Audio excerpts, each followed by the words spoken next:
प्रणाम देवी और सज्जनों। आज हम विश्वकर्मा जयंती कब मनाई जाती है, क्यों मनाई जाती है, इसके पीछे क्या कारण है, विश्वकर्मा कौन थे, ये जानेंगे। विश्वकर्मा जयंती माघ मास के शुक्ल पक्ष की त्रयोदशी तिथि को आती है। जानेंगे। शास्त्रोक्त मान्यता के अनुसार ब्रह्मा के पुत्र धर्म थे। धर्म के पुत्र थे वास्तुदेव। वास्तुदेव और अंगिरसी को जो पुत्र हुआ उसका नाम विश्वकर्मा था। वही स्कंद पुराण की एक कथा के अनुसार धर्म ऋषि के 8वें पुत्र प्रभास का विवाह देवगुरु बृहस्पति की बहन भुवना ब्रह्मवादिनी से हुआ था। भगवान विश्वकर्मा इन्हीं भुवना ब्रह्मवादिनी के पुत्र है। महाभारत में इनके जन्म का उल्लेख मिलता है।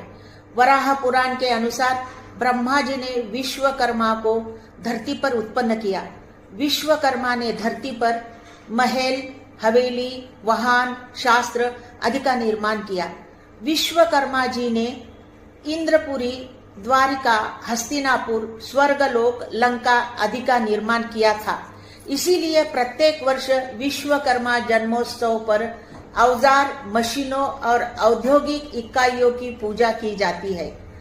जगन्नाथपुरी में जगन्नाथ मंदिर का निर्माण, पुष्पक विमान का निर्माण, सभी देवताओं के महलों का निर्माण, कर्ण का कुंडल, विष्णु का सुदर्शन चक्र, भगवान शंकर का त्रिशूल आदि का भी निर्माण विश्वकर्मा के द्वारा ही किया हुआ माना जाता है।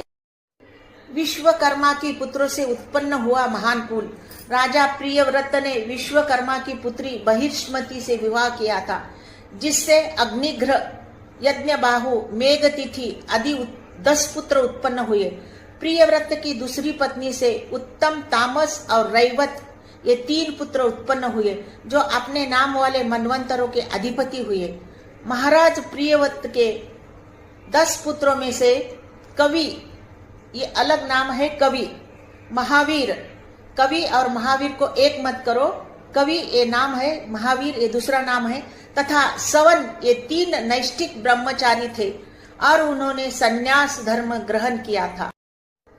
विश्वकर्मा के 5 महान पुत्रों के नाम इस प्रकार है। मनु, मय, त्वेष्टा, शिल्पी, यव, दैवेज्ञ नामक 5 पुत्र थे। ये पांचों वास्तु शिल्प की अलग अलग विधाओं में पारंगत थे।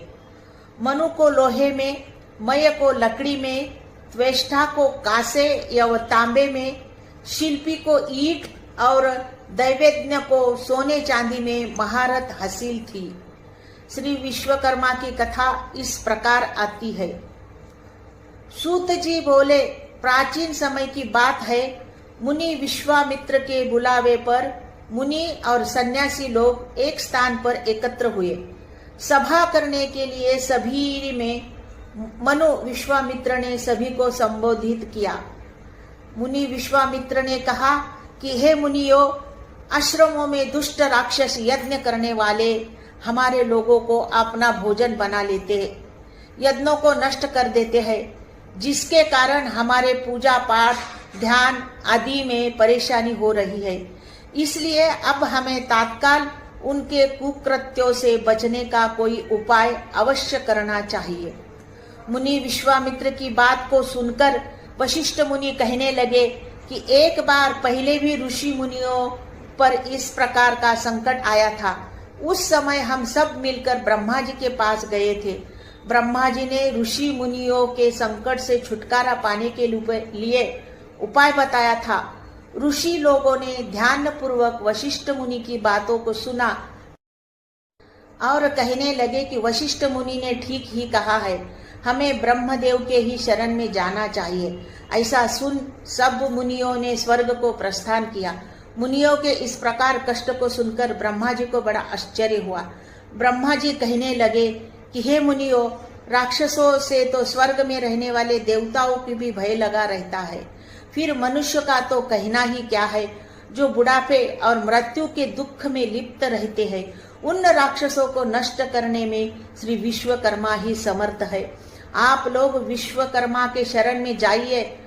इस समय पृथ्वी पर अग्नि देवता के पुत्र मनु अगीरा यज्ञों में श्रेष्ठ पुरोहित है, जो श्री विश्वकर्मा के भक्त है। यही आपकी दुखों को दूर कर सकते हैं। इसीलिए हे मुनियों, आप उन्हीं के पास जाए। सूत जी बोले, ब्रह्मा जी के कथन के अनुसार मुनि लोग अगिरा ऋषि के पास पहुंचे। मुनियों की बात को सुनकर अगिरा ऋषि ने कहा, हे मुनियों, आप लोगों को व्यर्थ में ही इधर उधर मारे मारे फिरते रहते हो। दुखों को दूर करने में विश्वकर्मा भगवान के अतिरिक्त और कोई भी समर्थ नहीं है। अमावस्या के दिन आप लोग अपने साधारण कर्मों को रोक कर भक्ति पूर्वक विश्वकर्मा कथा सुनो, उनकी उपासना करो। आपके सारे कष्टों को विश्वकर्मा भगवान अवश्य दूर करेंगे। महर्षि अगिरा की बातों को सुनकर सभी लोग अपने अपने आश्रमों में चले गए। तत्पश्चात अमावस्या के दिन मुनियों ने यज्ञ किया। यज्ञ में विश्वकर्मा भगवान का पूजन किया, श्री विश्वकर्मा कथा को सुना, जिसका परिणाम यह हुआ कि सारे राक्षस भस्म हो गए।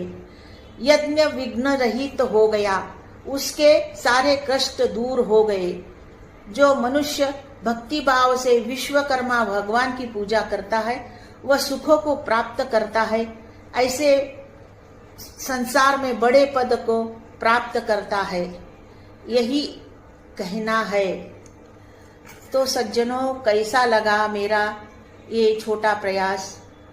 मेरे चैनल को सब्सक्राइब नहीं किया है तो सब्सक्राइब करो। कमेंट बॉक्स में जय विश्वकर्मा लिखना मत भूलना। मेरे चैनल को लाइक करो, सब्सक्राइब करो, शेयर करो। धन्यवाद। श्री स्वामी समर्थ। जय जय स्वामी समर्थ।